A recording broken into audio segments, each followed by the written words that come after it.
नमस्कार दोस्तों, स्वागत हमारे YouTube चैनल में। तो कैसे हैं आप लोग? उम्मीद करता हूं कि अच्छे होंगे और पढ़ाई के लिए बहुत ही सीरियस होंगे। तो आज इसी के साथ हम लोग पढ़ने जा रहे हैं क्लास 12 का मैथ सब्जेक्ट, जो चैप्टर नंबर 5 है। चैप्टर नंबर 5 में दिया हुआ है मैट्रिक्स। तो हम लोग इस चैप्टर का बेसिक कॉन्सेप्ट समझने का प्रयास करेंगे। इस वीडियो में देखेंगे कि मैट्रिक्स में बेसिक कॉन्सेप्ट क्या है। तो सबसे पहले यहाँ पे बात किया है मैट्रिक्स। मैट्रिक्स क्या है, मैट्रिक्स शेप क्या होता है, कॉन्सेप्ट यहाँ समझने का प्रयास करेंगे। सबसे पहले हम लोग मैट्रिक्स का डिफिनेशन देख लेते हैं। तो मैट्रिक्स का डिफिनेशन यह होता है, जो रो और कॉलम में अरेंजमेंट किया जाता है उसे मैट्रिक्स कहते हैं। जैसे कोई एलिमेंट दे दिया और हमको बोलेगा कि इसको सजा के रख दो, तो उसको रो और कॉलम में अरेंजमेंट कर देते हैं, तो उसी को मैट्रिक्स कहते हैं। हम लोग डिफिनेशन लिख लेते हैं। An arrangement of the given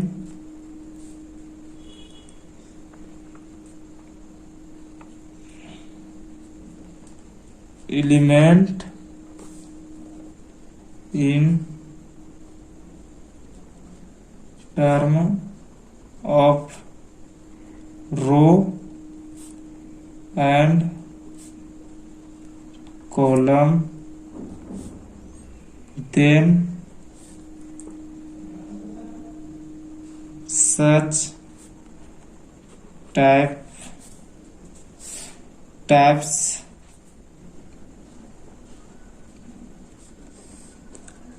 arrangement is called matrix. बोला डिफिनेशन में, an arrangement of the given element, जो एलिमेंट गिवन रहेगा उसको रो एंड और कॉलम में अरेंजमेंट करते हैं, उसे मैट्रिक्स कहते हैं। ये आया रो और कॉलम। सबसे पहले जानेंगे रो क्या है और कॉलम क्या है। वेयर,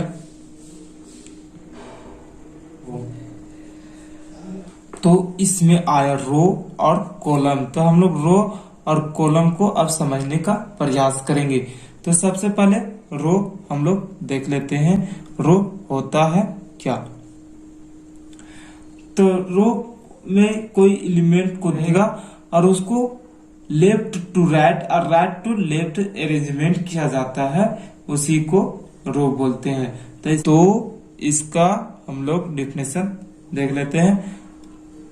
बोला है लेफ्ट टू राइट, तो ए लाइन विच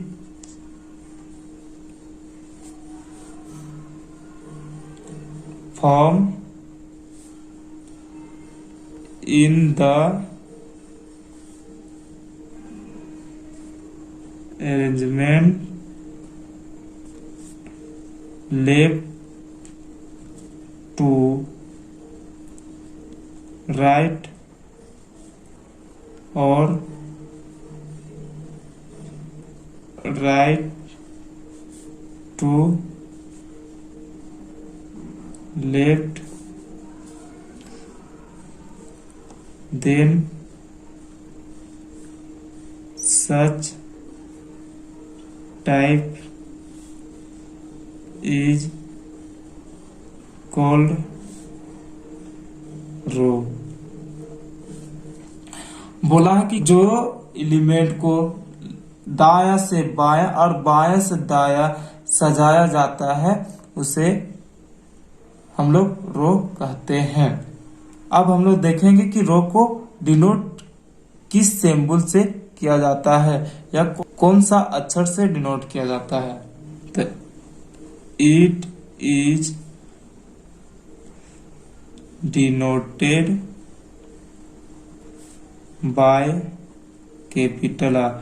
जो रो होता है उसको कैपिटल आर से डिनोट किया जाता है। और यहाँ पे बोला था लेफ्ट टू राइट, तो जो वस्तु रहेगा उसको लेफ्ट टू राइट, तो इस तरह सब वस्तु को अरेंजमेंट करेंगे। जितना भी रो में दिया रहेगा उस सब को इस तरह अरेंजमेंट करेंगे हम लोग। जब हम लोग लेफ्ट टू राइट अरेंजमेंट कर देंगे तो सब का कोई ना कोई नाम होगा। तो इसको हम लोग R1 बोलेंगे, इसको R2 बोलेंगे, R3, इसी तरह Rn तक चला जाएगा। अब हम लोग दूसरा पॉइंट देखेंगे, कॉलम। तो कॉलम कहते हैं कि किसको, कोई लाइन जो ऊपर से नीचे और नीचे से ऊपर की ओर सजाया जाता है उसे कॉलम कहते हैं। तो हम लोग इसका अब डिफिनेशन देख लेते हैं। तो a line which form in the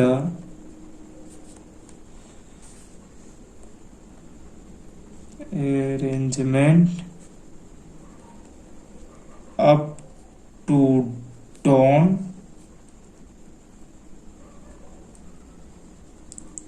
and down to up, then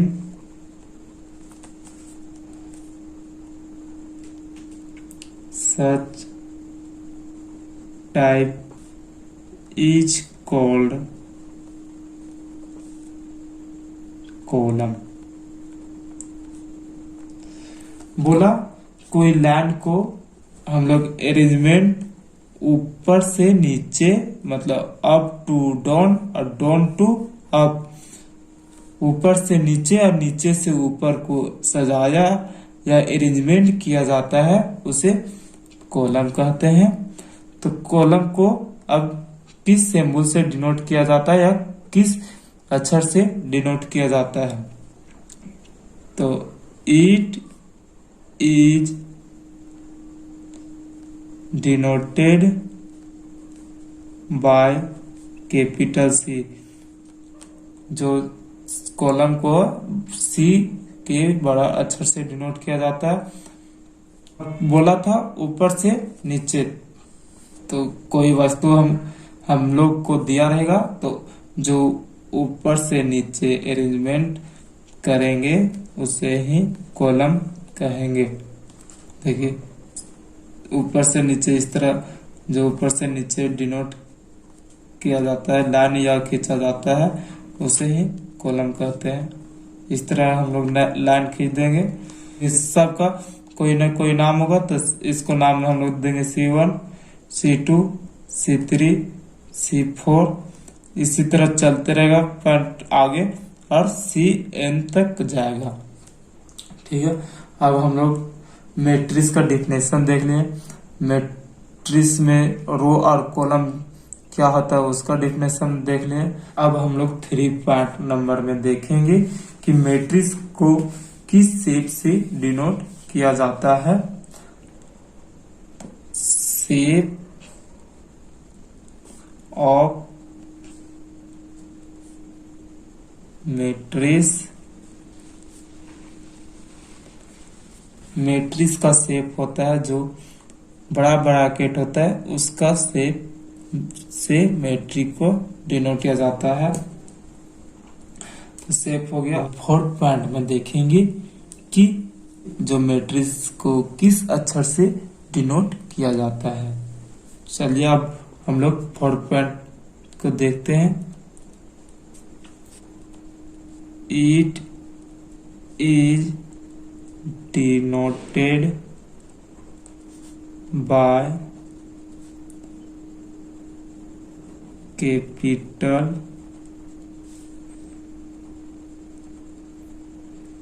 letter in English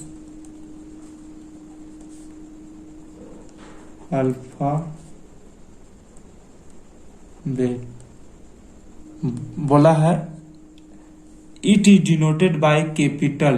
capital मतलब बड़ा, लेटर मतलब अक्षर। इंग्लिश के कोई भी अक्षर से हम लोग मैट्रिक्स को दर्शा सकते हैं। 4 पॉइंट हो गया। अब 5 पॉइंट हम लोग एलिमेंट। एलिमेंट जो मैट्रिक्स में एलिमेंट दिया रहेगा वो कैसा एलिमेंट हम लोग ले सकते हैं। तो element is equal to any number. बोला कोई भी हम लोग नंबर ले सकते हैं। कोई भी नंबर में देख लेते हैं, पॉजिटिव, नेगेटिव, फंक्शन और इमेजिनरी नंबर को भी ले सकते हैं। 5 पॉइंट में एलिमेंट में हम लोग कोई भी नंबर ले सकते हैं, पॉजिटिव, नेगेटिव, फंक्शन या इमेजिनरी। मैट्रिक्स का यहाँ हम लोग एग्जाम्पल को देखते हैं। तो ये नंबर ने दे दिया 2, 6, 8, 10। बी में है -2, -8, -10, 2। ये सब मैट्रिक्स का एग्जाम्पल है। 6 पॉइंट में हम लोग देखेंगे कि जो मैट्रिक्स रहेगा उसको किस किस ऑर्डर में हम लोग अरेंजमेंट या सजा सकते हैं। ऑर्डर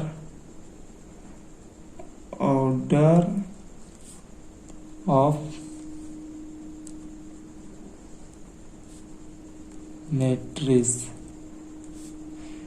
मैट्रिक्स को हम लोग किस किस ऑर्डर में सजा सकते हैं। तो ऑर्डर इज इक्वल टू हो जाएगा नंबर ऑफ रो बाय, जहाँ जो गुना का साइन है इसको यहाँ पे हम लोग बाय पढ़ेंगे, और नंबर ऑफ कॉलम। बोला ऑर्डर इज इक्वल टू बोला है नंबर ऑफ रो, यहाँ पे गुना का साइन दिया है उसको बाय पढ़ते हैं, और नंबर ऑफ कॉलम इसको बाय यहाँ पढ़ा जाता है। ठीक है, तो अब हम लोग यहाँ पे मैट्रिक्स का ऑर्डर में एग्जाम्पल को देखेंगे। 3, 0, 5, 6, 7, 8, 9, 5, 6। ये एक मैट्रिक्स का एग्जाम्पल है। हम लोग देखेंगे यह मैट्रिक्स कितना बाय कितना का है। तो चलिए, अब बोला है सबसे पहले ऑर्डर इज इक्वल टू बोला है नंबर ऑफ रो। तो अब जो रो की संख्या होगी उसको हम लोग काउंट करेंगे। 1, 2, 3। तो इस रो में कितना आया 3, और इसके बाद बोला बाय इंटू का मतलब अब बोला है नंबर ऑफ कॉलम। जो एलिमेंट ऊपर से नीचे की और होगा, अब उसको काउंट हम लोग करेंगे। तो ऊपर से नीचे है कितना संख्या, 1, 2, 3, 3 गो है। तो यहाँ पे 3 लिखेंगे। तो 3 इंटू 3 हुआ, तो यहाँ पे इंटू पढ़ना नहीं है, इसको हम लोग जो मल्टीप्लाई का साइन दिया है इसको बाय पढ़ेंगे। तो ऑर्डर इज इक्वल टू हो जाएगा 3/3। इसी तरह दूसरा एग्जांपल हम लोग लेते हैं। 2, 6, 8, 10। ये एक दूसरा एग्जांपल है। अब इसमें भी हम लोग को ऑर्डर बताना है, यह कितना बाय कितना का मैट्रिक्स है। पहले यहाँ पे है नंबर ऑफ रो। अब नंबर ऑफ रो तो इसमें काउंट करेंगे कि नंबर ऑफ रो की संख्या कितनी है। तो 1 2, तो दो हो गया।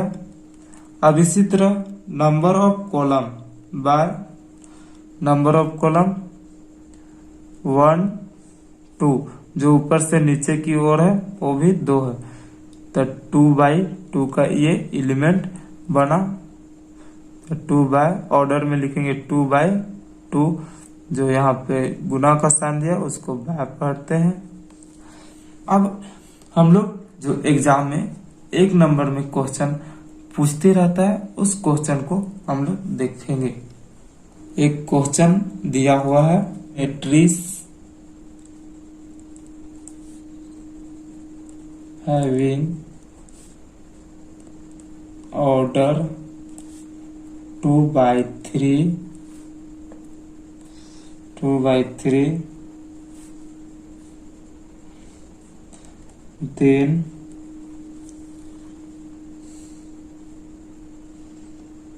then find number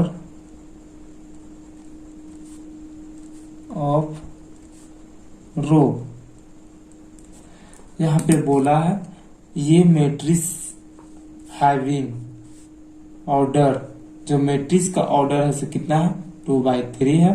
then find, क्या चीज ज्ञात करना है, लोगों को नंबर ऑफ रो की संख्या कितनी है।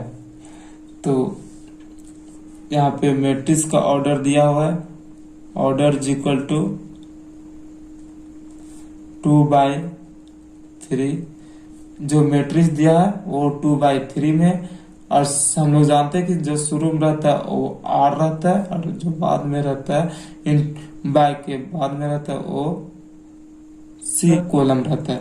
तो यहाँ पे पूछा number of row, number of row, तो number of row is equal to 2। एक और क्वेश्चन देख लेते हैं हम लोग, ये भी बहुत ही इम्पोर्टेंट क्वेश्चन है जो एग्जाम में पूछते रहता है। तो देखिए क्वेश्चन को, ये matrix having order 3/2 then find number of column। बोला a matrix having order 3/2 then find number of column. यहाँ पे हम लोग को कॉलम का संख्या ज्ञात करना है। जो मैट्रिक्स का ऑर्डर कितना बाय कितना दिया है, तो हम लोग देखेंगे ऑर्डर इज इक्वल टू 3/2। जो मैट्रिक्स का ऑर्डर है वह 3/2 में है, और बोला है नंबर ऑफ कॉलम की संख्या ज्ञात करना है। हम लोग नंबर ऑफ कॉलम निकालना, तो लिखेंगे number of column is equal to, जो लास्ट में मेरा इधर रहता है वो कॉलम की संख्या, तो यहाँ पे 2 होगा। नेक्स्ट क्वेश्चन देखते हैं, ये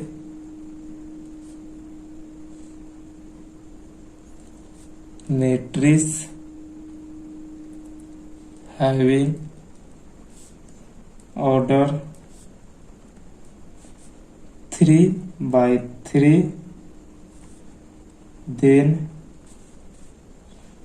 find number of column।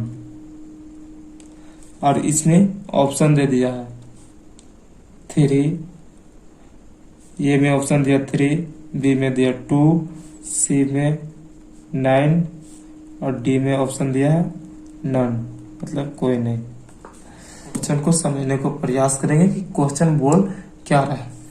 तो ए मैट्रिक्स हैविंग ऑर्डर, जो मैट्रिक्स का ऑर्डर है सिर्फ 3/3 का है, देन हम लोगों को क्या चीज निकालना है, find the number of column, column की संख्या ज्ञात करने बोल रहा है।